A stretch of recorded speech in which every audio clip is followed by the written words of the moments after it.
So since this is kind of a small session, I don't mind having more of a closer type of session. Um, Q&A, discussing some things. Anything you would like to discuss or go over, or learn some stuff about you. Where you from?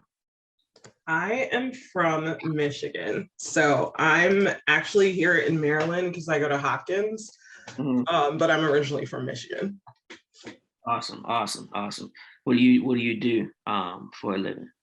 So I am a PhD student at Hopkins at the School of Public Health.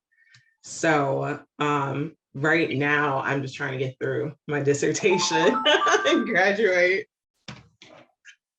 That's good. I guess what are you studying? What's your main? Yeah. So my dissertation is looking at the impact of structural racism on Black populations in Detroit. So I'm looking at how like redlining and gentrification affect mental health among a Black population in Detroit. Hmm. So I actually would like to connect with you and stay updated on things like that. So when I got my master's, my my main project ending the year was young Black men with IT. So people of color make up the smallest population of any race when it comes to IT and technology. So even though we might be heavy with um, the phones and the computers and the games and stuff, when it comes to fixing them and working on them and getting the jobs, we don't occupy that large of a space. We actually have under 5% of the IT and technology jobs are held by Black men and Black women, but it's even smaller when you're talking about Black men. So I did a study on what were some of the reasons, and they tried to say, like, we're not good at science, we're not good at math and tech and stuff like that. We don't go to school for these things. So it's hard to hire a pool of people who don't qualify. So, even all of the main big corporations that we supply and buy all this stuff from, they don't have a large pool of people of color that they hire. So that's, something that I had did a study on, and I'm actually looking into incorporating more technology, STEM and stuff like that within my program. Have you heard of my program? No. Okay, so I'll start over. So my name, I'm Wesley Hawkins. My organization is called the No Leader Project. THENOLITA. You can look it up, the No Leader Project. I named it after my mom. And the reason why I named this session, reason why I named my organization after my mom is, again, I put everything in honor of my mother. Just like, I just finished the panel. I grew up with two drug addict parents. My mother passed from drug overdose. My father still struggles with his addiction. And it stems and comes from their trauma, and they never, got the proper help and support. So me, as growing up as being a young, Black man, grew up in the hood in Baltimore with not a lot of resources and stuff like that. I then turned to the streets and grew up in a lot of crime and violence. I'd been shot before, I'd been incarcerated, things like that that I should have never went through. But as I got older and started to realize I wanted to be different, wanted to change, and I realized what people, some people did try to help. I started to take some of those things and realize what they were pouring into me. So I started. My first school that I attended was Baltimore City Community College. And when I talk about resilience, community college is supposed to be 2 years, at the most 2.5 years. It took me 6 years to graduate from BCCC because I was that academically behind. I couldn't read, write, or count on my proficient grade level. I was extremely behind, so I had to take all the prerequisites. I had to take a ton of classes over. I just couldn't pass them. So a program that's supposed to take 2 years took me 6. So when I kept pushing and kept trying and didn't give up, some professors started to take a liking to me. And they got together, they started to tutor me, they started to mentor me, they started to help me and support me. Even though it took 6 years, by the time I finished BCCC, Baltimore City Community College, I was so advanced that I got accepted into a ton of schools. I ended up going to University of Baltimore, where I graduated with my undergrad, cum laude. And I got accepted into the Honor Society, the National Society of Honors and Success. And then from there, I went and got my master's in education from Trinity Washington University in DC. And I actually got accepted into Johns Hopkins. I was going to go to Johns Hopkins, but the program that I wanted to take, they didn't have it. So I wanted to actually have a specific area of trauma and ACE as a part of my education program. So Trinity offered a program that was education and curriculum development and instructions with a specific area in trauma and ACEs. So that's why I picked Trinity. I graduated from Trinity with a 3.7. And the reason why these things are important, because I was, again, one of the young men that they said he was negative. They demonized me. They called me a criminal. They put me out of schools. However, I felt like, from my experience of my life and from my education and from my experience from my work, if you don't develop more things for young men and young women to get into, and they normalize a lot of the negativity, a lot of the times that's what happens. Nature versus nurture tells you that if you are abusing, mistreating, and traumatizing a person, they're going to react, respond, and outlash a certain way. So me, I like to speak. I do a lot of speaking at schools, rec centers, churches, community events, anywhere that, either I'm contracted or I, can get in. I like to speak to educators and students, because even though you're an educator, one thing that I've learned is a lot of educators go into the school extremely excited, right? But when you are placed in a school where students need tons of support, a lot of educators get burnt out. And these are the things that people are not discussing and talking about. So for me, I started my organization called the No Leader Project. And how did I start that organization? I first started going on the corners in East Baltimore. I would talk to the youth outside on the corner before they got on the bus, and I would mentor them, talk to them, give them advice, give them a lot of help. And people started to wonder, well, who is this young Black dude out here on the corner talking to the kids, and they like him, they respect him, they're talking about him. So from that, school started to contact me and try to reach out and wonder who I was. But then I ran into, the schools wanted me to come help. But when I got to the schools, they said, oh, well, you don't have the credentials to be in these buildings. So I ran into another set of tape. So some of the professors that I work with, again, they actually taught me and showed me how to create a nonprofit, how to get my status, how to get my paperwork and stuff done. And once I did that, then I was able to go into more schools, more buildings, prisons, drug rehab centers and stuff like that. So the work that I do is based around my own life experience, my education, and also, teaching and supporting and uplifting people who need to be uplifted in a high way. Because I like to tell people, if you have a person, I'll just break it down like this. A lot of people have animals and love animals. Do you have any animals? Anybody on the call have an animal? A dog, a cat, a fish, whatever. If you have whatever pet you have, say we have a litter of dogs. I have a puppy and you have a puppy. And at my house, I'm kicking my dog.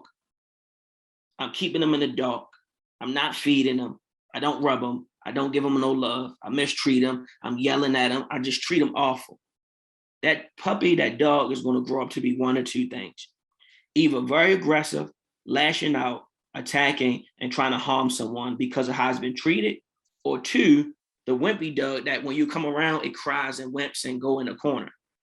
Your dog, your pet, your puppy, you feed him, you walk him, you treat him right, you take him places.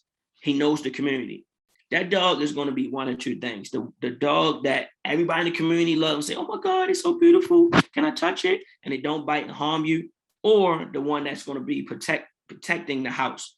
The reason why I use that example is because a lot of the times in the community where I grew up at, we are living in conditions that are so low and so poor that we respond and lash out to that. When you live in the community, and I'm not sure how have y'all been, certain places in Baltimore, but it's blocks in Baltimore that look just like this: abandoned house, abandoned house, abandoned house, abandoned house. somebody, aunt or mother or father live in the middle, another abandoned house, and then you go across the street and there's tons of abandoned houses. I grew up in that. We call them abandominiums, right? So if you're living in a community, in an area that's infested with abandoned homes, properties, and lots, when you're living in an area in the community that's infested and infected with liquor stores, if you live in a community that don't have fresh food and vegetation, if you live in a community that the schools are ran down and they have lack of resources all throughout the community, you have the worst levels of food, liquors at stores everywhere, low-level education, abandoned properties, lands, and homes, violence and crime. Those kids that grow up in those communities tend to become what they live in a lot of the times, not 100%, but a lot of the times. So for me, I was a young man that grew up in those communities. I lived in an abandoned house. I've been in foster care. I was shot as a child. I used to hustle and sell drugs because that was taught to me. When you come up in a community where the older dudes is telling you, here, shorty, take this pack, versus here, let me teach you how to do certain things, then you don't understand who you can be and how you can be an effective, positive young man growing up. So the reason why I like to talk about these things is just not to just talk to the youth, but to educate the adults that are in leadership as well, to let them know when people grow up and live like this, they are going to respond and react and lash out a lot of the times in a certain way. Every action has a reaction, and everyone reacts different ways to different things. So I love platforms and forums like this that's talking and teaching and training about trauma, because if you have a community of people who have high levels of ACEs, ACEs, I'm not sure if everyone know what ACEs are, but adverse childhood experiences. Adverse childhood experiences can impact anybody from any community, any race, any age. However, when you grow up and live in a community where you have 5, 6, and 7 ACEs, it impacts you at a higher level. So I can go on, but I see people on the call, so I would like to have some feedback and get to know a couple of people, because we have a small session, so I feel like we can do that. I already spoke to Bianca. Is that Miss Jen? You on mute? Can't hear you. Oh, hi. How are you? Hey, Wesley. I think we talked a couple of years ago. I'm good, thanks. How are you? I'm sorry. Let me start by saying I'm good. How are you? Good. I'm with the Krieger Fund, and I think we talked a couple of years ago. I think when the project was just sort of not getting off the ground, but you'd been doing it for a little while. Yeah. And one of the questions that I had was, kind of we hear a lot with organizations that, exactly what you described, like it's relationship building. It's all about relationship building. How can funders help support relationship building without influencing how it goes? So we want to, it just seems like this relationship piece is critical to the success of any program, the individual's success, and can be transformational, right? Like it's potentially the backbone for systems change work. So I guess my question is there a way to encourage to help support relationship building without it looking like it's funder driven? Because the last thing just speaking for myself, last thing I want to do is say how it happens or whatever. But I find that when funders get involved, things can get really muddy, and so. So Ms. Jen, I think a part of the problem from my experience and the connections that I have is a lot of the times we will know the people who are doing the work and trying to get the things done. But it's this hard connection between people on the ground, smaller nonprofits, and connecting with funders, because a lot of the times if people haven't went to school for these things, they don't know how to make the paperwork that is requested and that's needed to actually get the funding. Yeah. So it's a bad taste in people's mouth versus large corporations get all this funding, but we don't see them on the ground doing the work, versus small corporations or organizations and nonprofits doing the work but it's so hard to get the funding. Yeah. And I'll do myself, speak for myself. As the founder and director of the No Leader Project, I have been able to sustain off of different ways of getting contracts and doing jobs and stuff like that within the community. So we get contracts, whereas I have trained engineers and technology people that have licenses. And if we rebuild or remodel a property, we get the funding from that property, and we teach our youth, the young men and young girls, how to actually do that work. And that's how we pay them, and that's how we sustain ourselves. But then, no matter how much work I have done in Baltimore, it's like it's so hard to get funding from funders. So now my question comes in, it's like, so why is it so hard for the people who on the ground every day to get the funding? Where is the disconnect? Where is the bridge that is not being put out there so people can cross? So what my response is to that, I think it needs to be a better understanding that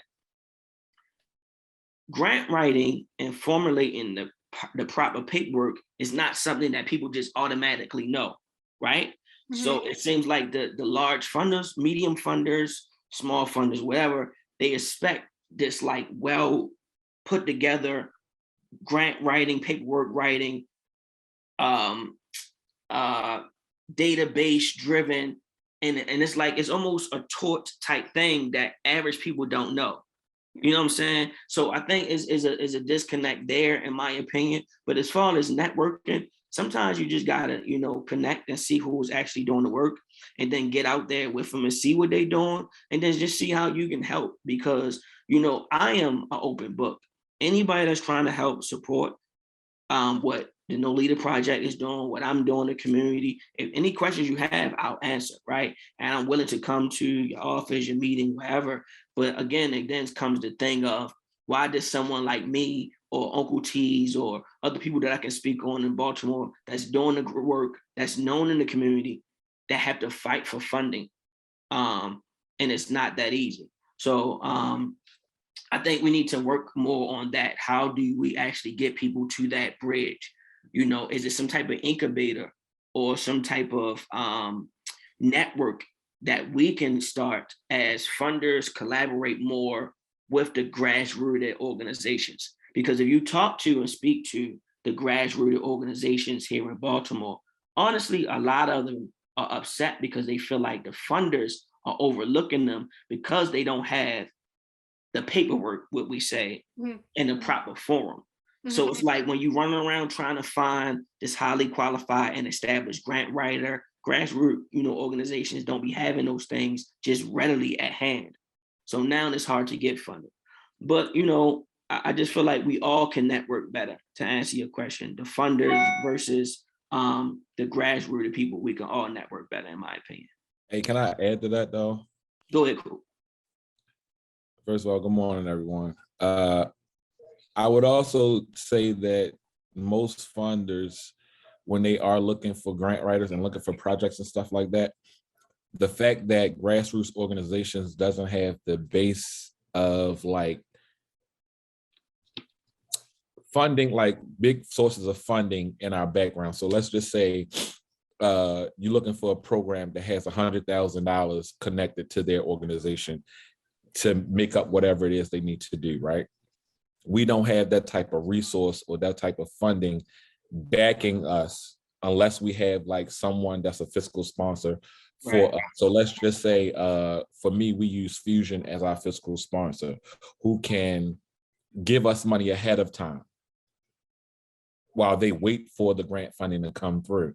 Grassroots organizations, if you don't have a fiscal sponsor, we don't have the capital that most funders are looking for to say like, oh, you can do this work. But like, if we're waiting 6 to 9 months for your grant to come through and we're trying to do the work, we can't do that unless we have the funding. And sometimes the funding doesn't come straight away. It takes time. And if you doesn't have a fiscal sponsor to kind of like front you the money ahead of time, then that's an issue. You know what I mean? If that makes sense. Okay. No, that makes total sense. Yeah. So like you'll give it to like, if the health department's apply for your grant or whatever, the health department can supplement the money that they have while they wait. grassroots organization doesn't have that luxury because we don't have that type of funding in the process. Right. For that float ability. Right. Yeah, to, now I hear you. to be like in the background and just like trying to get it work. Normally it's just like maybe 2 or 3 people. And I don't know for Wesley in particular, but like for mine, the mentors that I have that's working for me, it may be like 2 or 3 mentors. I can't fund all those mentors like off of this unless I get a grant funding. So like building that capital, like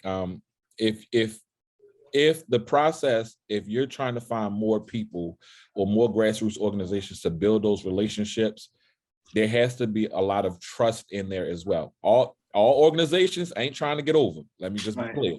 Right. There are plenty of them out here that are getting over, but all of them are not. So I think building a relationship between, like Wesley said, those grassroots and those funders, like y'all have to take a chance on us sometimes too. It can't just be like, I don't know, we trust the health department or we trust these big organizations because, you know, like they got this and that, but like you'll never get the people that are doing the relationship work, like No Leader Project or those smaller grassroots organizations, if you don't put the trust in them, in us to be like, yo, let's get this done.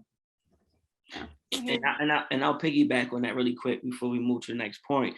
It's like also, so sometimes I get frustrating because so many people in Baltimore know the work again that certain people are doing, but when it's time to get funding, it's like, oh well, your budget, once you get your budget to be past 200,000, then we can be a funder of you. And I'm looking at it like, wait, we even trying to meet because we saying we need funding. Why are you saying we already have to have 200,000 or 150,000 to get funding from you? Like I've had so many meetings with big organizations and around the area, and they'll be like, oh, we love what you do, we heard what you do, but once you get your budget and your numbers higher to this, and I'm like, wait, I'm here because I'm trying to say I actually need the funding. Why are you telling me come back when I reach a certain level? And that's also a part of the problem. If you're a small grassroots organization and you're not bringing in 100 or 200,000 worth of funding, some organizations, some large funders won't even look at you. And it's like, that's a part of the problem because I'm here because I don't have 100,000 or 200 or 300,000, but you turning me away saying you got to get yourself to 300,000 first before we can even help you out. That part I don't understand, right? And the wording in the grants cancels most of us out anyway. Just off of just using the example that you just used, the grant will say you have to have 501c3 status, or you have to be this type of individual to apply for this funding. A lot of grassroots organizations aren't 501c3. We still get work done. We may not be the 501c3 status, but like the LLC or the different type of corporation, those things like that, that just automatically knocks us out of trying to go for those funding for those funders, because the wording in the grant itself says that we do not qualify. Yeah. Now you'll let us in the room, just like Wes said, you know, to be a part of that conversation because they like the work that you do. But once you get, like you said, once you get in there, you're looking at what's going on, like, oh, nah, you ain't got $200,000. We can't give you no money. Wait a minute, sir, ma'am, you know. Yeah. No, I hear you. I mean, I think the trust-based relationship is really at the core of where we want to be, you know. And I also think it's interesting because I think to Wesley, to your point, you know, listening to folks who are doing the work, being like, well, who else should we be talking to? Like, who else, you know, tell me who do you go to? Like, who's, you know, who are your, you know, who are your, you know, colleagues in this work, I think. This is really, and you know, it's funny, I don't want to dominate this conversation. No, go. So I'm gonna say one last thing, then I'm gonna go back on mute. The idea that a particular budget limit would a budget goal would limit funding is something that I have not, I'm not new to this, but I'm new in this role. That's not something that I've experienced. That's something I hadn't heard. Which makes total, I mean, as you're saying it, I was like, yeah, I could totally see foundations doing that. It is an interesting question about, and then also I think the other interesting question that's going around in the funding community is, how do we support organizations that aren't 501c3s? Because that has come up time and time again, particularly in the last 2 years. Not that it wasn't there before, but it's really risen to the surface. So I just want to thank both of you so much for sharing this with me and for the honesty. And this is stuff that I will certainly take back to my colleagues. And every time, anytime funders can hear this, I think it's important. So thank you both for my last point to that for you jump off is, even if the funding can't be given at the time because it's not 501c3, sometimes why not connect them with a mentor from your organization that can at least teach them, show them, and walk them through the process of 501c3, right? Even if because I understand a lot of the times with the write-offs, with the funding, it's like write-offs and stuff, it got to be written up a certain way. So if you don't have the status, a lot of the times it's harder to get the funding. But okay, if you believe in that organization, then why not connect them with a mentor from your organization that can then help them with that process, would be my question when it comes to that. And then secondly, when you're talking about data-driven funding, it's a lot different to fit in certain categories. So if a funder comes to me, I can show them the times I pick my kids up, the phone calls when they calling me 2, 3 in the morning when they got, they got put out their home and I had to go get them, got out of my bed at 2 in the morning, or there's a big fight in the community and the police there and I had to go get my kids. Stuff like that is not data driven, but stuff like that saves a life, right? I can't give you some data on the work a lot of the times that my organization does, but I can show you the text messages and the phone calls and the FaceTimes of, if one of my kids is in school and they get in trouble by their teacher and then they call and they need some support at the school, we can show you that. We can show you if the mother don't have food in her home and the kid's not eating, that we then now went and fed the family some type of way. We can show you that. We can show you how if our kids getting put out some type of way and we providing temporary housing.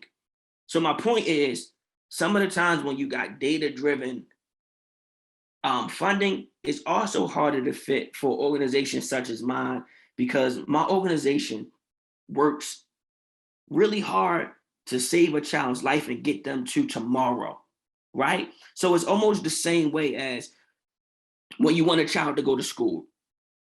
If that child is hungry, if that child is being abused at home, if that child is living an unstable life every day, once they get to that classroom, that child, it's hard for them to focus on that, what's on that board.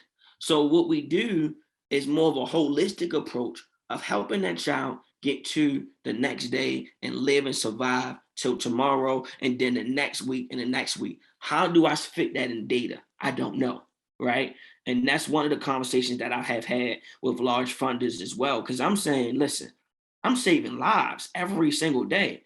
I don't know how you want me to put that in data when Baltimore has averaged over 300 some murders and 350 murders or more every year.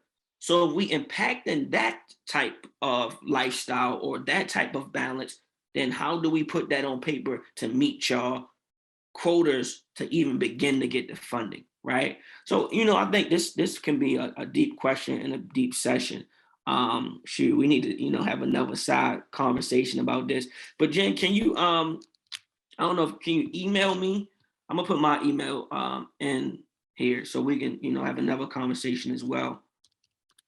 I want everyone on the call to take my email and send me y'all information.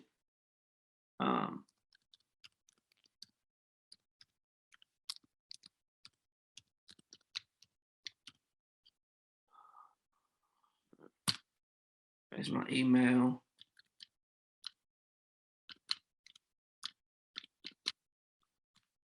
That's the number. Y'all can reach me at. So everybody in the chat, please reach out and send me your information, because I'm always open and willing to collaborate. And I want to collaborate with everyone on this call right now. I know it's not a lot of us, but I want to collaborate. Bianca, I love what you're doing. I would like to, keep up with that and be updated. And if any type of way, I don't know, I can support, I want to help. Cool. I want to be a part of whatever you got going on, and, vice versa. So let's collaborate. And Jen, I would like to have another call and session of how we can, work together in the near future, because it's certain things that's being done in Baltimore that a lot of organizations on the ground just not getting the support. So for me, I have honestly kind of transitioned the organization in a different way to be able to sustain itself and not even rely off of funding, because the funding part sometimes with the grants be so difficult that we got to get funding from other places. So sidebar, I just got accepted into UB's University of Baltimore real estate cohort program. So the main point of it is how to develop with how to grow with the community and develop something like community housing, affordable housing complexes. So it's with M&T Bank and Baltimore Community Lending. So we have this whole walkthrough of how we learn how we can actually come in and help develop certain things throughout Baltimore. The reason why I entered into that program is because I'm literally trying to transition the No Leader Project, whereas we get projects in the city and we remodel and rebuild properties. And my kids, I have already started it, but I'm trying to get it to the next level. My kids can learn this work, learn under licensed people, use that in real life, get a job from it, fund their family, and it can keep the organization afloat. Baltimore City has over 15,000 abandoned properties, lots, and homes. Literally, if you ride through certain parts of East and West Baltimore, there's abandoned properties everywhere from right to left. What can we do as a collective and together that we can start to try to change some of these things? These same brownstone and brickstone properties, if it was in New York, if it was in DC, they would be worth millions of dollars. But we have so many abandoned properties and vacants here that sometimes it's hard to even build a family in that community. So I'm trying to, build out a different department within my organization of how can we get these kids to be a part of that, right? So that's, what I'm working on currently, and that's what I'm working on now. And again, I just want to hear from everybody else on the call of how any way possible that we can collaborate, because I don't want to just talk, because I can talk for hours, but I would like to hear from you guys. I am currently a part of a research team at Hopkins that's looking to partner with community organizations, because we're conducting a research study on lowering sexual health and substance use among Black youth in Baltimore that are affected by parents who use drugs. And so we're recruiting now for our study that's looking at 13 to 16-year-olds. So we're trying to figure out how to recruit and be mindful that we're researchers and, not everyone's from Maryland or from Baltimore. So not trying to use the youth for just our study, but really establish connections with the youth, because we hope that this intervention can be used across the city. So we've adapted it to Black youth in Baltimore. We did focus groups and interviews with youth last year to make it more realistic and not just kind of talking at the youth about what we think is going on. We're incorporating information from those youths. So I'm definitely going to follow up with an email, because we're looking for community partners to either help recruit or help facilitate parts of this intervention. Okay. So I'm definitely interested in that. So again, send me an email and I'll respond and see how we can, work together and collaborate. Bianca, you said y'all do your research at Hopkins? Yeah. So if let me put my PI's email or her website, because we're doing a couple of projects. So right now we're looking at the one that's focused on the combination of sexual health and substance use, but then we have 2 more projects that are looking at trauma-informed care using like library systems in Baltimore. And then we're also looking at just lowering substance use among Black youth using library-based like interventions. So we kind of have these 3 projects going, but we're looking to collaborate, like make it really community-based. So here's the website under Dr. Powell. And we're at the School of Public Health at Hopkins.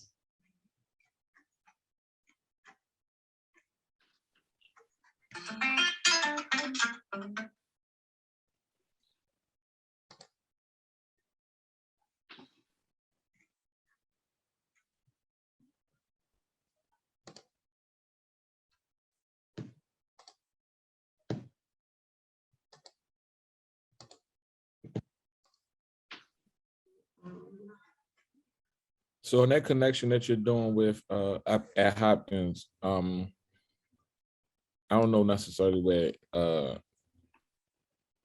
how would that partnership look like? Because I'm speaking off of what Wesley was talking about earlier, like with his program, and how do you put that in data, right? So let's just use a scenario right quick. Mm-hmm. Hopkins wants to do some research and they're looking for more community-based situations, right? I heard what you said y'all were researching, but how does that help Wes in particular? You know what I mean? Like his programming, collecting data, right, or like the research part of what you guys are doing. I understand that, and that's what you're looking for. But how can we as programs or like the No Leader Project collaborate with Hopkins in this sense about like helping him, his organization, find the data that you're trying to look for, or tailoring the data that you're looking for to his program? You know what I mean? Like, I don't know necessarily, well, I know with working with young people, they dealing with substance abuse and sexual stuff all the time, right? Mm-hmm. But how does that work? And then I guess from the funder aspect too, Jen, like how does all 3 of you guys connect to help the No Leader Project? Because Hopkins is a major organization, a major organization. Jen, I'm assuming Associated is a major funding type situation as well. And you have someone that's is a major organization in the city, No Leader Project, but may not be on the capacity of Hopkins and Associated. So how does that now work as a collab with the 3 of you all to tailor, you know what I'm saying, the combination or the connection in that sense? Like, I'm just interested to know. No, good question. That was perfect. Because like, I know when you're working from your perspectives, I know your job is to say like, this is what we're looking for, this is but like, we can see we ain't getting no traction over there. You know what I'm saying? So, hey, this is No Leader Pride organization, they do this type of funding, they do this type of work. We can combine with them to do this type of thing. But how can you, in the seat that you're in, let me put it like that, the seat that you're in, get to the people that's giving out the funding or doing the research? Because I know a lot of grassroots organizations don't necessarily have research. I don't have enough about research and nowhere in my vicinity of my programming at all, except for the stuff that I do. You get what I'm saying? Like, that I kind of like, well, I know a funder would be looking for some type of data for this source. You get what I'm saying? Or that, but like historical data and like other data points, I'm not even thinking about that. I'm just trying to survive what I got going on with the kids or the young people that I'm working with, that I'm not even thinking about data. But data isn't, the research is important to everything that's going on. So I guess if that question makes sense. I started rambling, but Yeah, it totally does. For our research projects, we definitely want it to be a 2-way street. So we don't want to just take, like have you work on our projects without getting something in return. So it depends on what you're looking for. I know there's room for external evaluations through my boss for the lab. So that's something we can talk about in more detail. And then you have access to like all the Hopkins stuff, because we're a pretty sizable team. And we definitely want it to be like long-lasting partnerships, so that if there are things that you know, like overlap or you want assistance with something, we can provide that for you. So it's definitely like, what are you looking for? What are we looking for, and trying to like bridge the gap? But we definitely want it to be mutually beneficial. We do not want it to be like, hey, thanks for sharing this, and then we disappear. We definitely have the capacity for external evaluations. And if there are like spaces that you know, you want to use, or like you want to work with other researchers, our boss is definitely committed to like making those connections for you. I wouldn't even know where to look for research. So let me just put that out there. Like for my organization, I wouldn't even know what to even like come to you and say, like, I need to do research on such and such and such, if that makes sense. Because Yeah. it's not at the forefront of my thinking. I don't know about y'all. What about you guys? Like, I'm not sure. Like, I wouldn't know what to come and say, hey, I'm trying to do research on blah, blah, blah, blah. I wouldn't know. I think the research aspect part of it is a little different from the work that we do, because we're more so, like I said earlier, we're more so focused on getting the children or the youth, the young adults, however the age they are, through their day-to-day lifestyles, right? Right. So it's not really a thing of we thinking about research. I think the research part comes in when you're talking about academia, right? And that's why the research matters to the program, or you know, the process that Bianca and her fellow colleagues are going through, because academia is involved. I do think research and data is important though, because you can learn from research and data, and you can get a lot of things from research and data. But my question to individuals when it comes to the research and data is, how much research and data do one needs to collect before you realize what has happened is not okay, and these are the things that has caused this, right? That's where my problem come at when we talk about research and data, because how much data needs to be collected before you can see clearly, if you walk through certain communities, what has happened, right? And it's like, even when you talk about political, so I'm not sure if y'all watched it, but Biden gave, and this is a little off, but it connects to me. Biden gave his speech last night, and he spoke on providing things like healthcare. He spoke on providing affordable medication and stuff like that. So then my question comes in, like, do you really need to do a bunch of research and data, or do people need to keep getting in and out of positions to understand that people need affordable healthcare? How many people do we need to vote into leadership for them to keep saying the same thing? And that's where I believe, as somebody on the ground, my frustration comes in that, because like you saying, research and data, I understand what you're asking, bro. You know what I'm saying? Like, I get what you're saying, but I think for where the position they sit in, you still need to provide the research or the data to drive the numbers to get the funding. So I understand why it matters, but for people on the ground, we not focused on, we not focused on research and data. Yeah. So I seen Jen wanted to say something. Go ahead, Jen. Well, you know what's like bubbling up for me right now, because I'm really trying to listen and really trying to both have a funder hat on, but then also have a love for community hat on, right? Yeah. So like, and hopefully they're the same hat, but you know what I mean? No, cool, yeah. Right.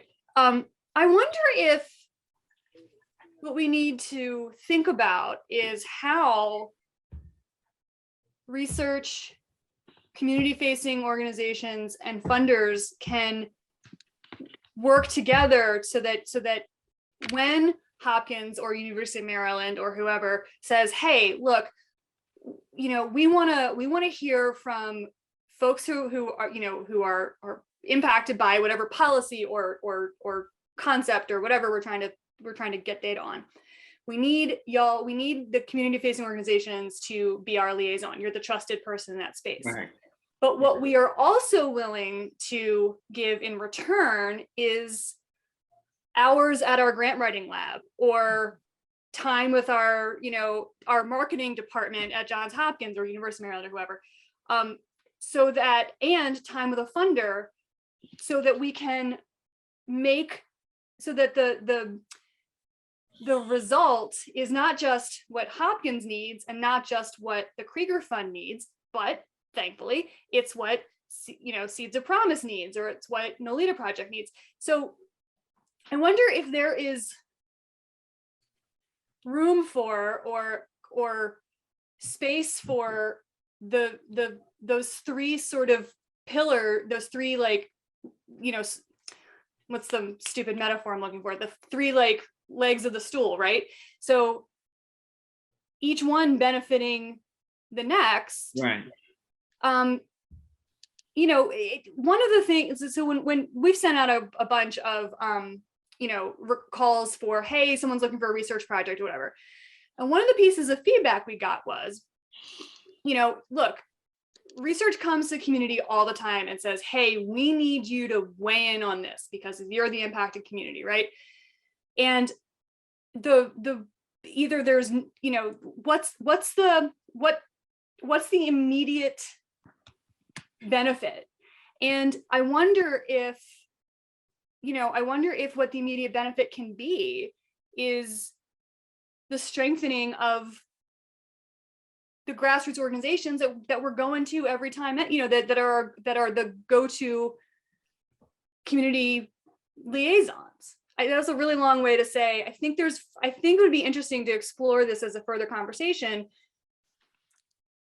between research foundations and the community facing organizations. I think I don't know, I'm like, all the little hairs in the back of my neck are like tingling. Like, I think could be a really interesting partnership. And it also does something that funders really like, which is it builds on work that's already happening. You know, we're already kind of, you know, we're already having these conversations in some, you know, similar spaces. We're going to these things, we're sitting on coalitions, we're, you know, whatever, but there's oftentimes not the action item that is kind of put out there. So I don't know, like it would, and you know, it would gain some data points, you know, there's and now you've got a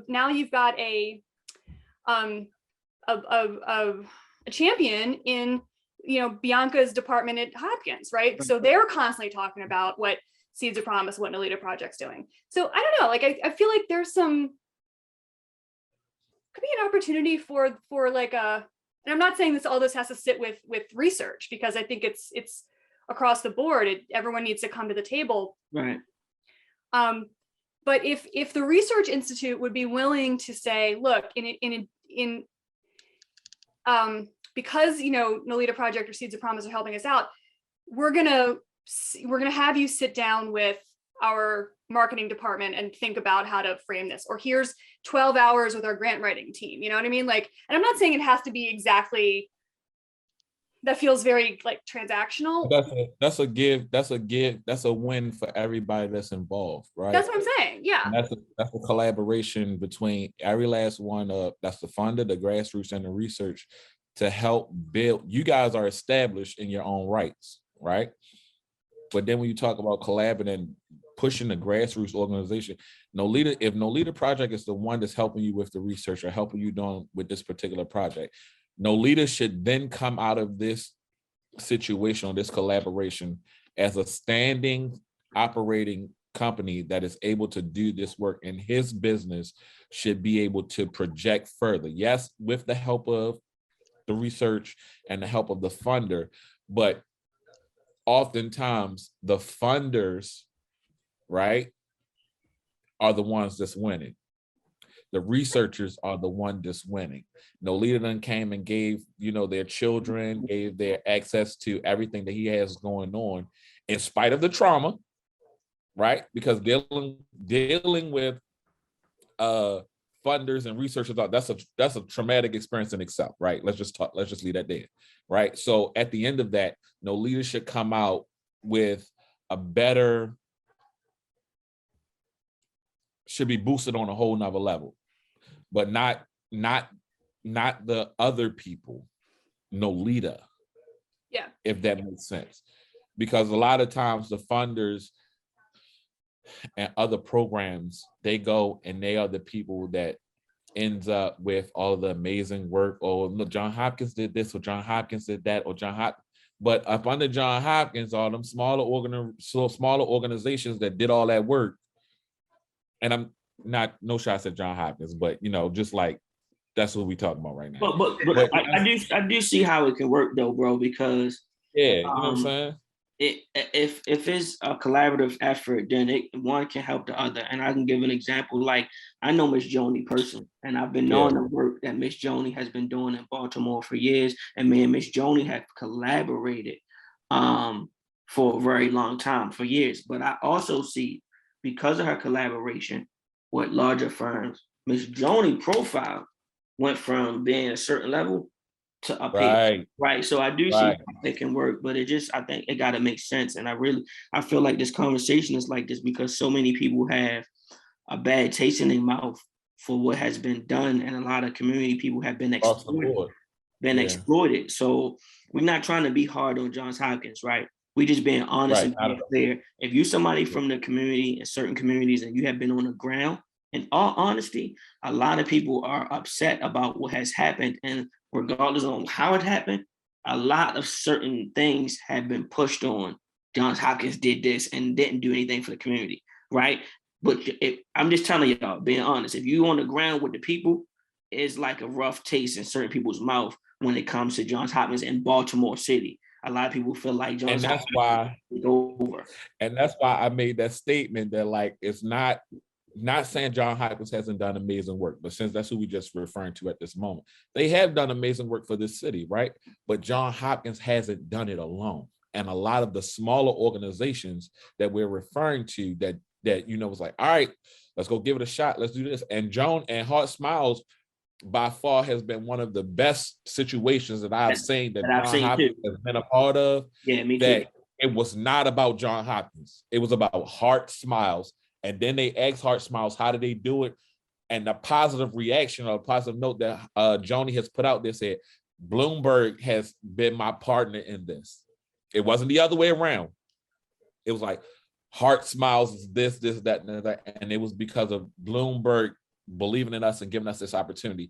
And now you see the kids, and we talk about the trickle down effect, right? So if Nolita is the person that you're working with, Nolita should be elevated to this point now that his platform should be up here and people are like, okay, Nolita. And Nolita is like, it was associated or it was John Hopkins that helped me. Exactly. You know what I mean? And not where it was like, oh, John Hopkins just did the work. And a lot of people in this city feels like all these major organizations, the health department, John Hopkins, the University of Maryland, the universities, all these big wig corporations, they are eating off of the backs of the grassroots organizations, and we still out here getting crumbs. Yeah. Now, for me personally, like when Freddie Gray had first took off all that couple years ago, everybody was trying to get seeds to do everything, and we were doing it. Like, all right, cool, let's do this, let's do that, because it's getting our young men. And my program works specifically with young men. Mentoring inside the school, so it was like that. But after a while, those people that was asking for the support weren't there to support the young men that I was working with after those big situations or those come talk, let's come sit on this panel. Like I still had to deal with the after effect of, you know, of what we just explored or what they just shared that was traumatic for them. And so I intentionally had to take a step back with my program and was like, nah, we can't do no more outreaches. We can't do no more conversations because it's not benefiting my guys at this point. You know what I'm saying? You'll say like, oh, we support you in this stuff like this. But when my young man need a job or when my young man is going through those moments, you know what I'm saying? Or like Wesley said, we getting them calls at 3 o'clock in the morning because you want to go blow somebody's head off. John Hopkins ain't coming to say, University of Maryland them ain't coming to provide a resource for that. That's me, they call me. You know what I'm saying? So it was just like, all right, I got to take a step back, and I can't keep. I had to reflect and be like, yo, I can't. You know, I can no longer exploit my guys without being able to provide them something else in the midst of all that, because we just looking at another situation where like, all right, you guys benefited from it, but my guys didn't, or my program didn't benefit from it. So I appreciate the conversation, you know, and this collab looks like it's something that could be something pretty amazing that makes complete sense for especially for Nolita and what they got going on. I definitely appreciate every point that you've made, because I stamp everything you just said. I didn't even have to speak it. You spoke it, and I stamp everything you just said. I agree. I totally agree. And I think more people in higher positions need to understand that is what's going on within the local city, that a lot of people on the ground that are actually doing the work every day feel unappreciated, and they feel like they are not getting the proper help and support that they need. So let's just move this conversation forward, Jen. I look forward to receiving an email from you, so how we can have a secondary call, and we can all go forward and collaborate from here. What time? I'm not sure. What time does this session end? We over time, ain't we? Maybe. Oh, we good. I don't know. We're officially over time. Okay. We are officially over time. There was a 1:15 session. So the next group of sessions started at 1:15. Okay. Well, we all have. Hopefully, you guys all reach out and send me. I got an email from. Okay, cool. I got an email from Coop already. And Bianca and Jen, I look forward to receiving y'all information, so we can have some follow-up conversations about everything that we just discussed. But quick question, Jen, because I didn't hear what we met before and talked before, but I can't remember. What position do you particularly hold? So I very recently stepped into not quite a program officer position, but kind of the step before program officer for the Krieger Fund. And we're a tiny staff. It's just the two of us, just me and my executive director. And we had a big leadership change right before the pandemic. And so we went from a staff of 3 to now we're a staff of 2. So okay. I'm a junior program person. Yeah, I understand. But I'm also on the steering committee at Healing City, Baltimore. So okay. That's how I heard about this summit. So I was working with Anne. So. All right, cool. So again, I look forward to hearing from you. Yeah, this could be exciting. I mean, I don't know. It's got some legs maybe. So yeah, and whatever, we are hard workers on the call, and also very intelligent individuals. So whatever needs to be done and ironed out, I feel like we can figure it out. Whatever needs to be, adjusted or fixed or tweaked or whatever, those things can be figured out so the relationship can, grow and get things moving. So again, I'm about to jump on this other session, but I look forward to connecting and talking to everybody on the call. Thanks for joining my session. My last thing I'll say, if y'all already haven't checked it out, check out my book. It's called Dear No Leader, The Evolution of an Addict's Son. It is on Amazon. It's a 5-star ranked book. I speak at a lot of events. So if you have any events coming up that you guys can bring me out. I have a drug treatment center that I'm speaking at this week. I'll be at a couple of schools this week, but other than that, anything that you guys are working on that you feel like I can fit within that space and we can collaborate, feel free to reach out. But again, my book is called Dear No Leader, DearNolita. It's currently on Amazon and is ranked pretty good. Check it out, give me some feedback, and let me know. I just sent everybody a connection email, by the way. I'm sorry while y'all was talking. We needed that.